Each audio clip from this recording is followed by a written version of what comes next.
तो सेल का टॉपिक हमारा चल रहा था cell, EMF and internal resistance. जैसा कि हम देख पा रहे हैं, हम लोग ऐसा सेल के बारे में पढ़े थे। ये सेल का सिंबॉलिक डायग्राम है, ठीक है।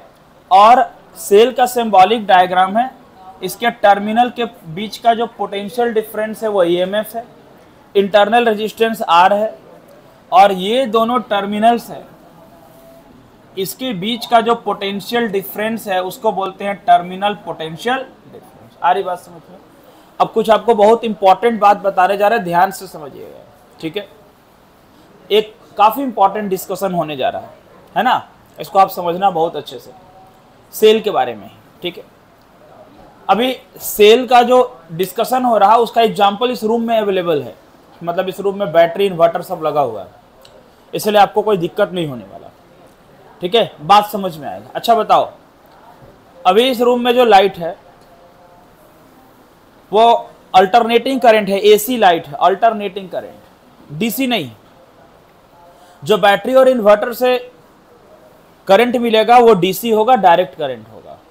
और इस चैप्टर में हम लोग डायरेक्ट करंट पढ़ रहे हैं डायरेक्ट करंट ना। देखो लास्ट क्लास में हम लोग ये पढ़े थे कि अगर ये इन दोनों पॉइंट्स के बीच का पोटेंशियल डिफरेंस V है तो एक रिलेशन था V = E - IR। पढ़े थे कि नहीं पढ़े थे? ध्यान में आ रहा है ये बात? जो नहीं पढ़े होंगे पिछले लेक्चर देख लेंगे तो समझ में आ जाएगा। क्या था बोलो? V = क्या था बाबू? E - IR। V = क्या था? E - IR। ध्यान देना। तो V क्या है यहां पर? V क्या है? Terminal potential difference. और E क्या है? सेल का ईएमएफ, और R है इंटरनल रेजिस्टेंस। आ रही बात समझ में? अब देखो, हम बोलते हैं discharging action of cell. Discharging action of cell. देखो हम दो बात करेंगे, सेल का चार्जिंग एक्शन और सेल का डिस्चार्जिंग एक्शन, ठीक है। देखिए यहां सबसे पहले बोलते हैं discharging action of cell. Discharging action of cell. देखो सेल का डिस्चार्जिंग एक्शन, बोले सेल डिस्चार्ज हो रहा है, बिल्कुल सेल डिस्चार्ज हो रहा है, और सेल चार्ज भी होगा, दोनों होगा, दोनों घटना होगा। सेल का डिस्चार्जिंग एक्शन पहले समझते कि सेल का डिस्चार्जिंग एक्शन का मतलब क्या है। अभी इस रूम से अभी लाइन कट जाए, हम लोग जो अपना भाषा बोलते हैं लाइन कट गया सर, तो बताओ इस रूम में जो लाइट मिलेगा वो जो करंट मिलेगा वो कहां से मिलेगा? बैटरी और इन्वर्टर से मिलेगा ना। अरे बात तो तय है ना, ठीक है। प्रैक्टिकल समझिए अपने रूम का एग्जांपल लेकर। तो अभी आपके रूम में लाइट चला गया तो आपका जो पंखा बल्ब है इस रूम का वो कैसे चलने लगा? बैटरी और इन्वर्टर से। तो आप बताओ इस केस पे वो बैटरी चार्ज हो रहा है कि डिस्चार्ज हो रहा है? वो बैटरी डिस्चार्ज हो रहा है। अगर लाइट नहीं आए 1-2 घंटा तो क्या होगा? धीरे धीरे वो टेट आवाज करना शुरू कर देगा। आरी बात समझ में? हमको मालूम है। और पूरी तरह से डिस्चार्ज होगा, फिर कोई भी पंखा बल्ब चलने वाला नहीं है। तो इसका मतलब है कि अभी अगर हम लोग बैटरी इन्वर्टर का यूज करने लगे, इसका मतलब यह है कि वो बैटरी डिस्चार्ज हो रहा है। बात समझना, चार्ज नहीं हो रहा, क्या हो रहा? डिस्चार्ज हो रहा। तो बाबू वो बैटरी डिस्चार्ज हो रहा है। डिस्चार्ज हो रहा है इसका मतलब कि बैटरी से करंट मिल रहा, मतलब बैटरी से करंट हम लोग ले रहे हैं। समझना बात, बैटरी से करंट ले रहे हैं तो बैटरी डिस्चार्ज हो रहा है। उसका डायग्राम कैसे बनाएंगे? देखो कैसे बनाएंगे, यहां देखना, J+ ये माइनस, ध्यान से समझना। ये इसका ईएमएफ E है, इसका इंटरनल रेजिस्टेंस को आप ऐसे भी दिखा सकते छोटा r, कोई दिक्कत नहीं है। या तो नीचे ऐसे लाइन करके दिखाओ या फिर बगल में लिख दो हम -r। अब ये डिस्चार्ज हो रहा है मतलब प्लस से करंट बाहर की ओर जा रहा है, ऐसे। ये डिस्चार्ज हो रहा है मतलब प्लस से करंट बाहर जा रहा है। देखो ये पॉजिटिव वाला जो डंडा दिखाई दे रहा है, इधर से करंट बाहर जा रहा है, इसका मतलब ये सेल डिस्चार्ज हो रहा है। ये सेल क्या हो रहा है? डिस्चार्ज हो रहा है। तो डिस्चार्जिंग एक्शन का मतलब यही हुआ। अब यहां पर जब ये डिस्चार्ज होगा तो इसका जो ईएमएफ है, उसका जो ईएमएफ है उसमें जो करंट ये आई और आर वोल्टेज ड्रॉप करेगा। देखिए कैसे, यानी यहां पर जो पोटेंशियल डिफरेंस है V is equal to E minus I R होगा। क्या होगा? V इजिकल टू क्या होगा? ई माइनस, क्योंकि अभी ईएमएफ बहुत ज्यादा था, अब ईएमएफ कम होने लगा ना कम, तो जो दोनों टर्मिनल का पोटेंशियल मिलेगा, ठीक है ना, वो उसमें आई आर क्या हो रहा? घट रहा है, ईएमएफ में घट रहा। अभी तक ईएमएफ ज्यादा था, अब ईएमएफ डिक्रीज कर रहा। तो जब भी आपको ऐसा लगे कि डिस्चार्ज हो रहा, सेल का डिस्चार्ज हो रहा, तो जब डिस्चार्जिंग एक्शन का मतलब है कि प्लस से करंट बाहर जा रहा, और जब प्लस से करंट बाहर जा रहा है इसका मतलब V is equal to E minus I R, V is equal to E minus I R. और बताओ, अगर चार्ज हो रहा, चार्जिंग एक्शन ऑफ सेल, इसका मतलब क्या हुआ? सेल चार्ज कब होगा? देखिए अभी लाइट गया, बैटरी डिस्चार्ज होना शुरू किया, फिर हम लोग करंट जो मिला बैटरी से मिला, डीसी यूज करते रहे, बैटरी डिस्चार्ज होते गया, फिर लाइट चला आया, अब क्या होगा? बैटरी चार्ज होगा ना चार्ज। मतलब बैटरी चार्ज होने का मतलब क्या? कि बाहर से हम पावर सप्लाई कर रहे हैं किसको? बैटरी को। बाहर से पावर सप्लाई कर रहे हैं सेल को, तो बैटरी क्या हो रहा है? वो चार्ज हो रहा है। बात समझ रहे हैं ना? तो बैटरी चार्ज होगा, इसका मतलब ऐसे देखो, ये डायग्राम देखो, ये प्लस, ये माइनस, ये इसका ईएमएफ, ऐसे जाएगा करंट। ये देखो, बोले सर ऐसा भी होता क्या कि प्लस में करंट कहीं जाता है क्या? हम लोग तो कभी नहीं देखे ऐसा, हम लोग तो यही सुने थे कि प्लस से माइनस में करंट का फ्लो होता है। नहीं, बता दे आपको, प्लस में भी करंट जाएगा, देखिए इसका डायग्राम को यहाँ लिख रहे हैं, बढ़िया से बना रहे हैं, समझिए। मतलब ऐसा, अगर हम यहां कर ले charging action of cell,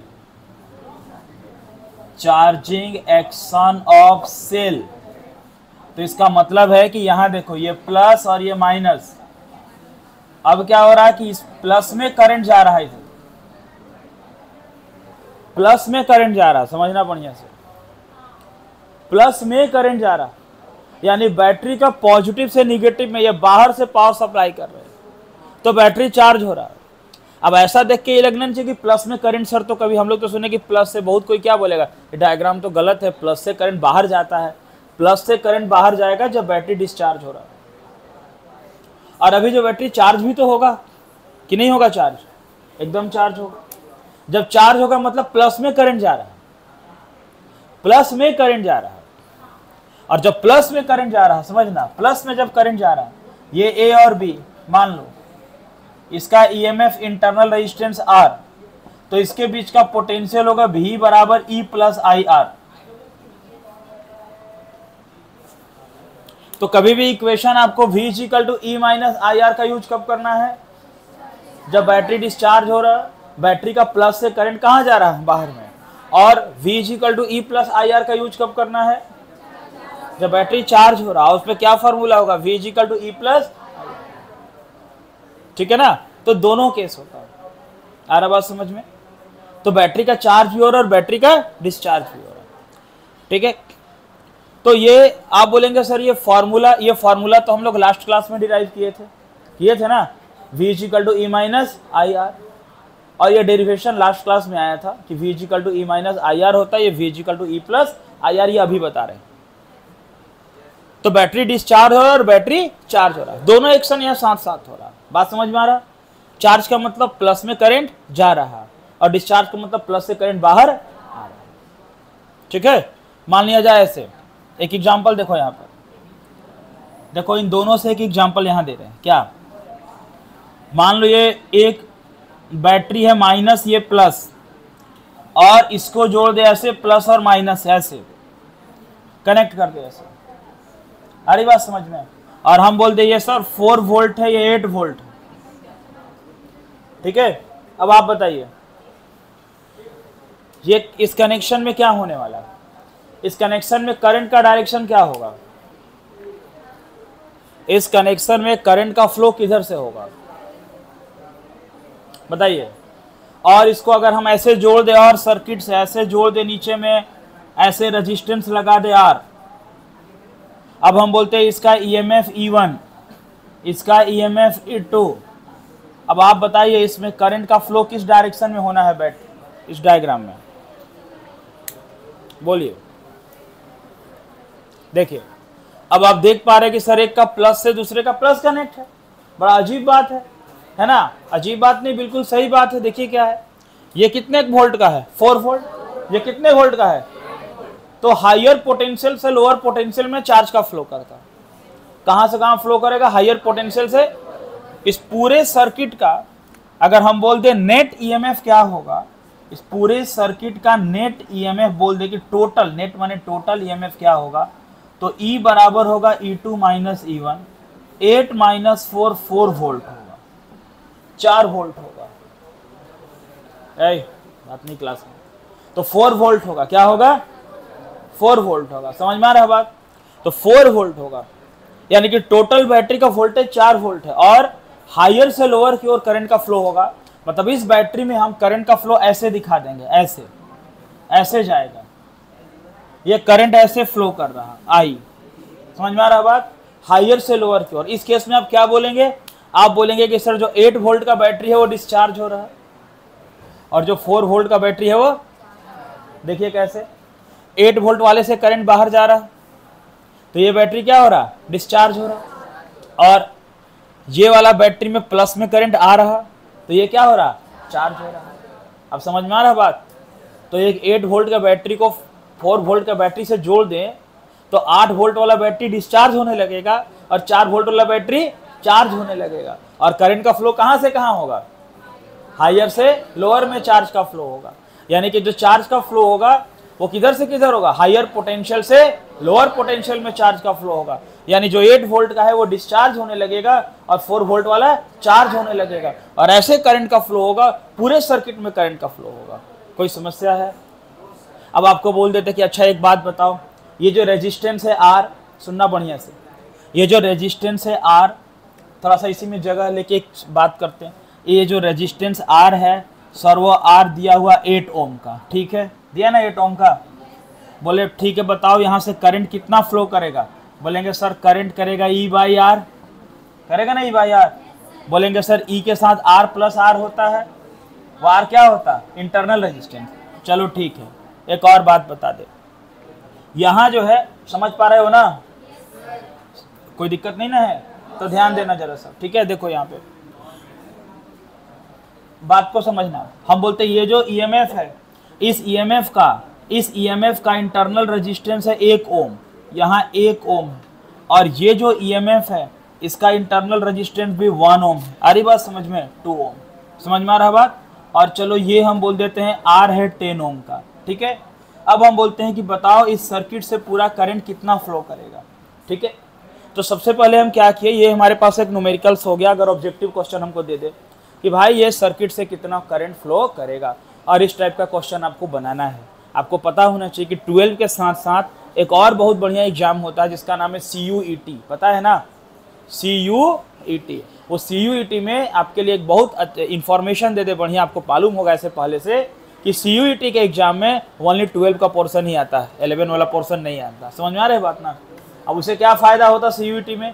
CUET के एग्जाम से हम ऑल ओवर इंडिया के अच्छे से अच्छे टॉप से टॉप ग्रेजुएशन कॉलेज में जा सकते हैं। अगर हम इंजीनियरिंग में नहीं गए तो जैसे हम BHU जा सकते हैं, जैसे हम JNU जा सकते हैं, जैसे हम DU जा सकते हैं।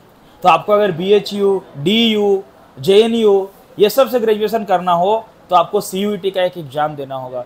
उसमें 12 का सिलेबस आएगा। अगर आप क्वालिफाई कर गए तो आप एक अच्छे जगह से ग्रेजुएशन करेंगे। उस ग्रेजुएशन का वैल्यू बीटेक से भी अच्छा होता है, ज़्यादा होता है, ऐसा भी होता है। तो हमको समझने पर ध्यान देना है। ऐसा क्वेश्चन CUET में पूछा गया इसलिए बता दे। देखो ध्यान देना, इधर क्या बोले बाबू बताना। 1 मिनट। ये बैटरी कितने का है? 8 वोल्ट। ये बैटरी कितने का है बताओ? तो कितना हुआ? टोटल पोटेंशियल कितना हो गया? माइनस करेंगे ना माइनस। क्यों माइनस करें? अरे हायर पोटेंशियल से लोअर पोटेंशियल, तो 8 वोल्ट डिस्चार्ज होगा, 4 वोल्ट करंट का फ्लो होगा ना? बताओ तो टोटल EMF कितना निकल गया? अच्छा टोटल रेजिस्टेंस क्या हो जाएगा? टोटल अब बताओ, ये R1 हो गया 1 ओम और R2 क्या हो गया, वो भी 1 ओम हो गया ना। इसका इंटरनल रेजिस्टेंस इसका है, बोलो I बराबर क्या पढ़े थे फॉर्मूला, नहीं I बराबर क्या पढ़े थे बोलो ना, I बराबर क्या पढ़े थे, हम बोले तो sir E by R plus, है ना। तो बताओ EMF कितना हो गया, 4 वोल्ट हो गया ना, EMF हो गया 4 वोल्ट, और ये कितना हो गया 10, और ये 1 बड़ा R है 10 वोल्ट है ना 10, और ये 1 ओम कितना हो गया 2 ओम, यानी टोटल इंटरनल रेजिस्टेंस क्या करेंगे, जोड़ देंगे, 1 + 1 कितना हो गया 2 ओम, तो 4/12 यानी कि कट के क्या हो गया 1/3 एम्पियर का करंट फ्लो कर रहा है इस डायग्राम से। आ रही बात समझ में, अरे ये पढ़े थे ना लास्ट क्लास में, E/R प्लस R, तो ये R 10 ओम, ये R मतलब कौन सा रेजिस्टेंस, इंटरनल रेजिस्टेंस। अब दो सेल है तो दोनों सेल का इंटरनल रेजिस्टेंस क्या करेंगे, प्लस करेंगे ना प्लस, तो टोटल EMF हो गया 4 वोल्ट, और ये रेजिस्टेंस R प्लस R, छोटा R 2 ओम और बड़ा R 10 ओम, तो 4/12 1/3 एम्पियर। समझ में आ रहा है बात, कोई दिक्कत है इसमें। तो डिस्चार्ज कौन हो रहा है 8 वोल्ट, चार्ज कौन हो रहा है, फिर टोटल निकालने के लिए क्या करेंगे, माइनस करेंगे, नेट EMF कितना निकल गया 4 वोल्ट, एक्सटर्नल रेजिस्टेंस कौन है 10 ओम, इंटरनल कौन है 1 ओम, फिर कौन है 1 ओम, सब किस में है, सीरीज में। अरे ये सीरीज में ना है, पैरेलल नहीं ना है, पैरेलल रहता तो करते पैरेलल का कॉम्बिनेशन, सीरीज में R बराबर R1 प्लस R2। अच्छा ग्रुपिंग आज करना, वही लास्ट टॉपिक है चैप्टर का कि सेल का सीरीज और पैरेलल का ग्रुपिंग करना, वो भी करेंगे। क्या करना है, सीरीज और पैरेलल का ग्रुपिंग करना। अरे बात समझ में, तो इस सब पॉइंट को नोट करिए, फिर आगे का बात करते, करिए जल्दी से। तो लिखो,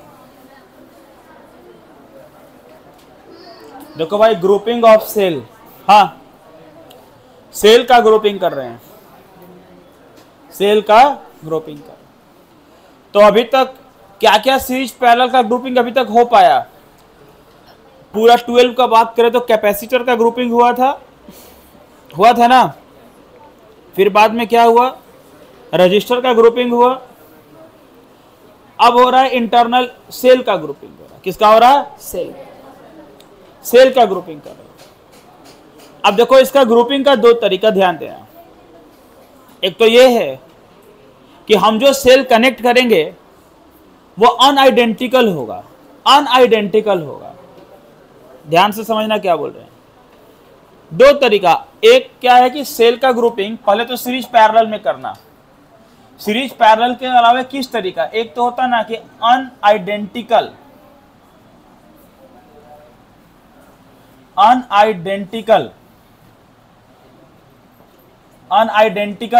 सेल होना चाहिए।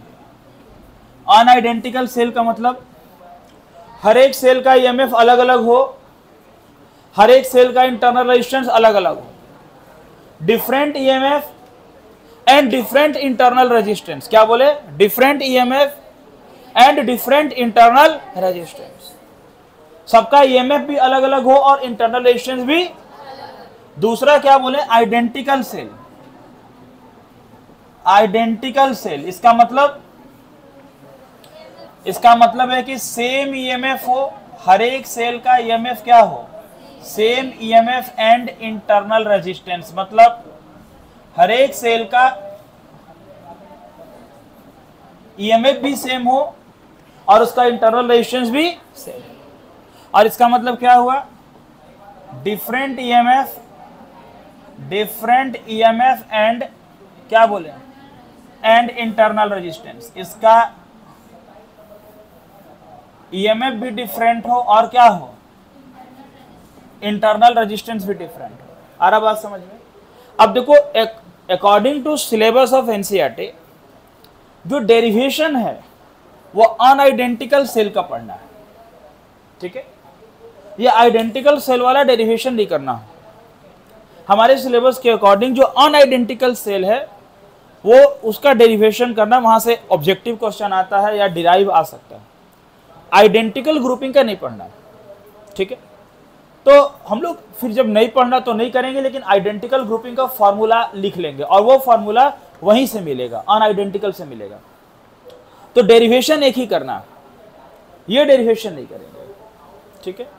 तो हम लोग ध्यान में रहे ये बात क्या कर रहे हैं, हम लोग कर रहे हैं ग्रुपिंग ऑफ सेल में अनआइडेंटिकल सेल।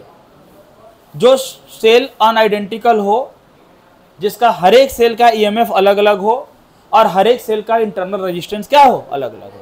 अब बता दें ये आइडेंटिकल वाला ग्रुपिंग बड़ा आसान है, इजी है, लेकिन ये वाला इजी नहीं। जो एनसीईआरटी बुक है आपके पास, एनसीईआरटी भी दिखा देते हैं, बुक है किसी के पास, लाइए। तो ये जो अनआइडेंटिकल वाला है ये थोड़ा सा समझने वाला है, दिमाग लगाना पड़ेगा, ठीक है। तो हम लोग यही करेंगे, जो सिलेबस में है उसका डेरिवेशन करेंगे हम लोग, ठीक है। तो देखो पहले करते सीरीज ग्रुपिंग। क्या करते हम लोग, सीरीज ग्रुपिंग, ध्यान देना बात, हम लोग करते हैं सीरीज ग्रुपिंग। अब बात है सर ये सीरीज ग्रुपिंग क्या है, हम लोग कैसे करेंगे सीरीज ग्रुपिंग। देखो दो सेल लेते हैं, दोनों सेल का अलग अलग ईएमएफ लेते हैं, दोनों का इंटरनल रेजिस्टेंस भी अलग अलग लेते हैं और दोनों को सीरीज। अब सीरीज का कनेक्शन, उसका डिफिनेशन तो बताने का जरूरत नहीं, आज एक बार थोड़ी सीरीज कर रहे हैं, बहुत बार किए, कैपेसिटर किए, रजिस्टर किए, बहुत बार सीरीज ग्रुपिंग हुआ, 2 बार हुआ, पैरेलल पता है हमको। सीरीज और पैरेलल का कॉन्सेप्ट ऑलरेडी मालूम है। देखिए यहां ध्यान देना, देखो बाबू, हम ऐसे बोलते हैं कि let two cell having EMF E1 and E2, मतलब अगर हम आइडेंटिकल लेते तो दोनों सेल का ईएमएफ क्या होता, E होता, लेकिन अभी E1 और E2, having EMF E1 and E2 and internal resistance R1 and R2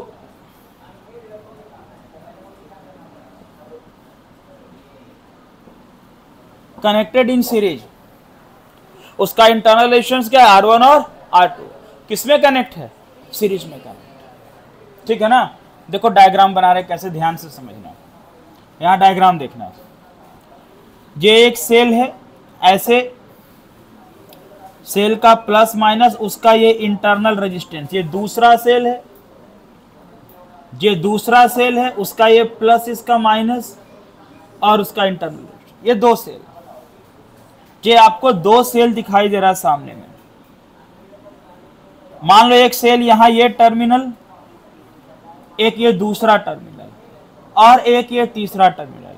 हम बोलते हैं पॉइंट ए है, ये पॉइंट बी है और ये पॉइंट सी है, ऐसे है, ऐसा है।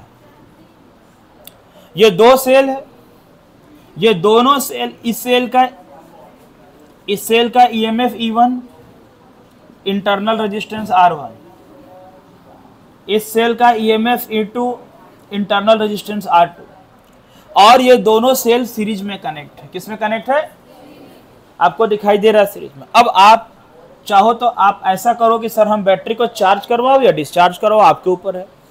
चलो हम ऐसा ले लेते हैं कि करंट इधर से फ्लो कर रहा है, ऐसे इसमें करंट ऐसे फ्लो कर रहा है, इस डायरेक्शन में करंट का फ्लो हो रहा है। आ रही बात समझ में, आप इधर से भी करंट का फ्लो ले लो, कोई दिक्कत नहीं।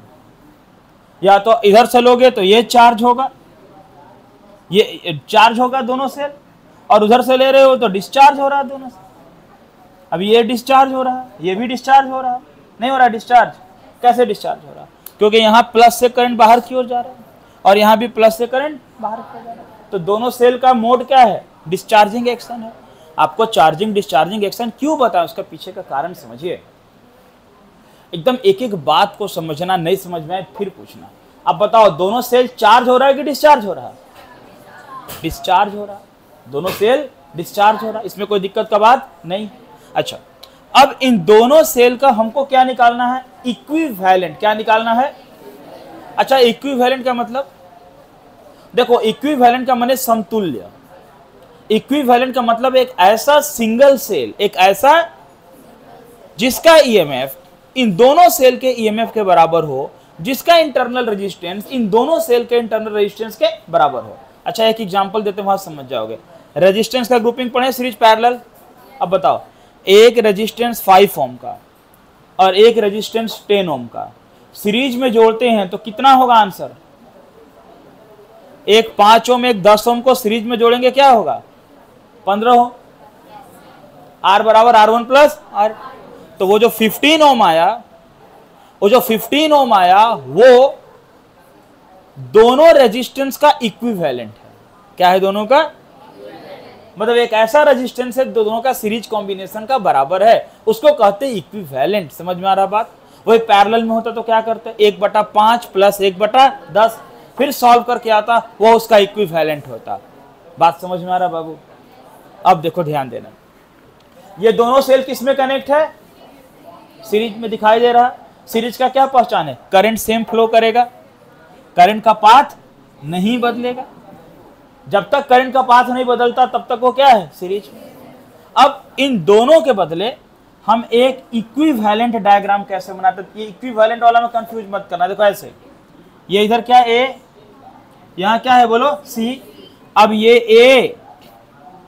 ए और ये सी, ये ए, ये टर्मिनल ए और एक सेल यहां लगा दिए और उसका इंटरनल और लास्ट में सी, माने शुरुआत और लास्ट में, स्टार्ट और लास्ट में। और इसका बोलेंगे यहां पे ई इक्विवेलेंट और आर को बोलेंगे आर इक्विवेलेंट। ई क्यू लिखे, ई क्यू माने इक्विवेलेंट, ई क्यू माने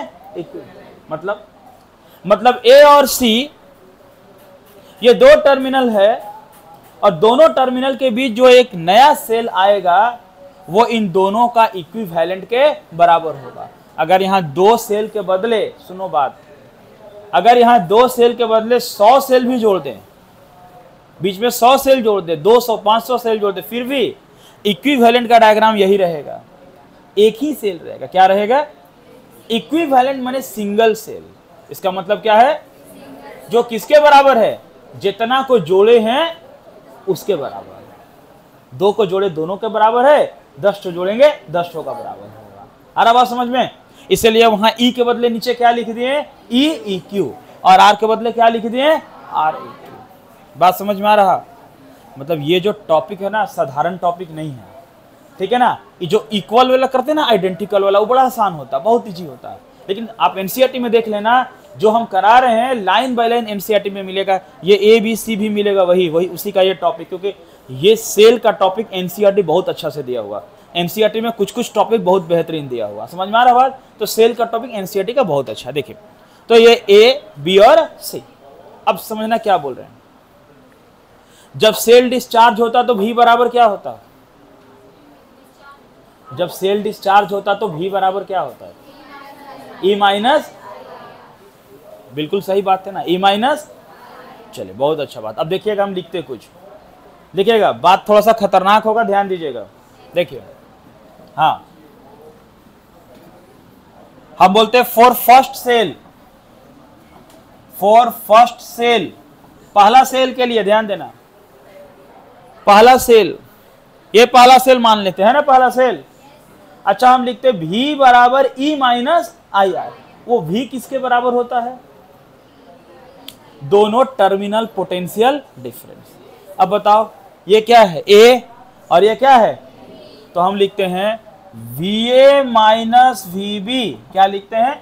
VA माइनस VB बराबर लिखते हैं E1 माइनस IR1। बोलो, कोई दिक्कत है? कोई प्रॉब्लम है इसमें? अरे V बराबर E माइनस IR, ये E1 और इसमें करंट कौन है? I, रेजिस्टेंस क्या है? R1, तो E1 माइनस IR1। हम लोग किए थे ना ऐसे कि V बराबर E माइनस, तो ये V क्या था? ये जो दो टर्मिनल है इसके बीच का यही ना VA और VB, उसका पोटेंशियल डिफरेंस V है। तो VA माइनस VB माने पोटेंशियल डिफरेंस, ठीक है। अब आप बताना, सेकेंड सेल का लिख रहे हैं, बताओ।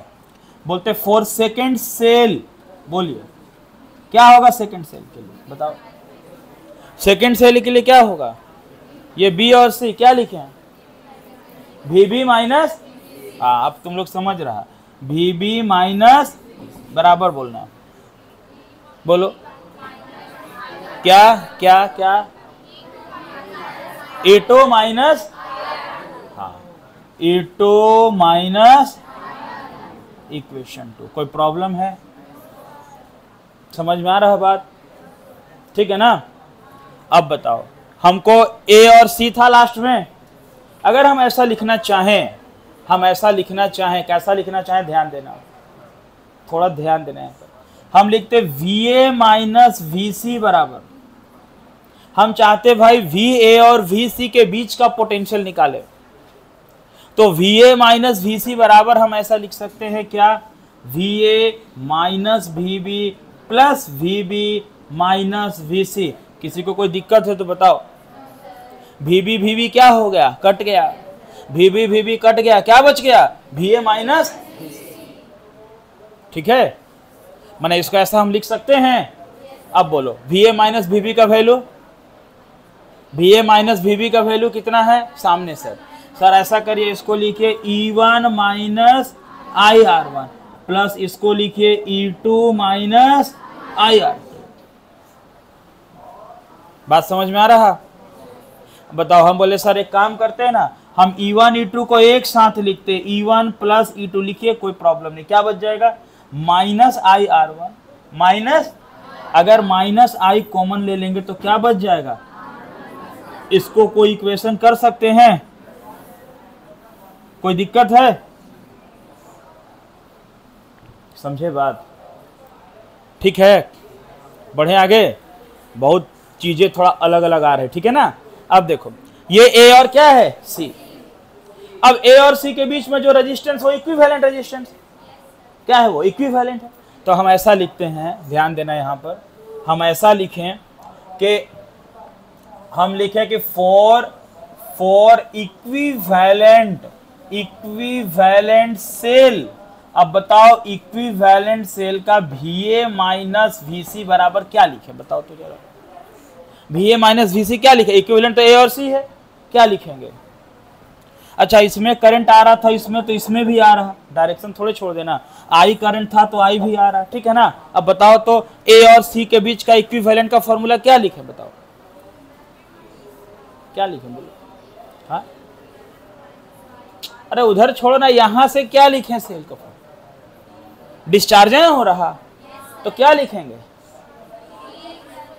नहीं अभी हम क्या फॉर्मूला पढ़े, हम पढ़े ना E1 minus I are one, तो अब क्या लिखें हम लिखेंगे E equivalent minus I are equivalent, नहीं लिखेंगे क्योंकि डिस्चार्जिंग की बात है ना, तो V equivalent minus I are equivalent, V बराबर E माइनस आई आर, किसके बीच में, ए और सी के बीच में। अब जरा कंपेयर करो तो दोनों का, दोनों समीकरण से कंपेयर करो तो क्या मिल रहा, फ्रॉम इक्वेशन 3 एंड 4, आंसर आ गया फाइनल, फ्रॉम इक्वेशन 3 और 4, बोलो कंपेयर करो क्या मिलेगा, बताओ।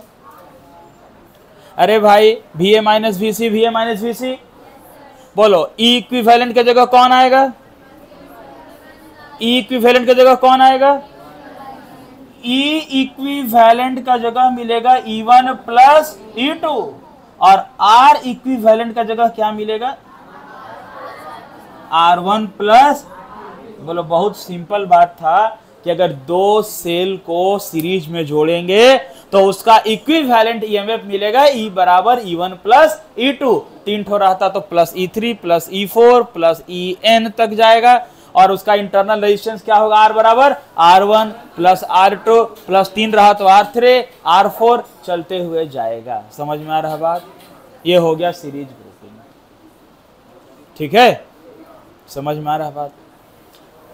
एनसीईआरटी कोई नहीं लाए किताब, किसी के पास नहीं है, हाँ आप देखेंगे ना, देखना जाके आज कि ये वाला टॉपिक सर जो कराएं सेम टू सेम है कि नहीं, ठीक है ना, ये आप देखना। कोई डाउट हो तो फिर पूछ लो, एक बार कुछ डाउट है तो पूछ लो, समझ में आ रहा बात ना, नोट करिए इसको पूरा, लिखिए नोट करिए।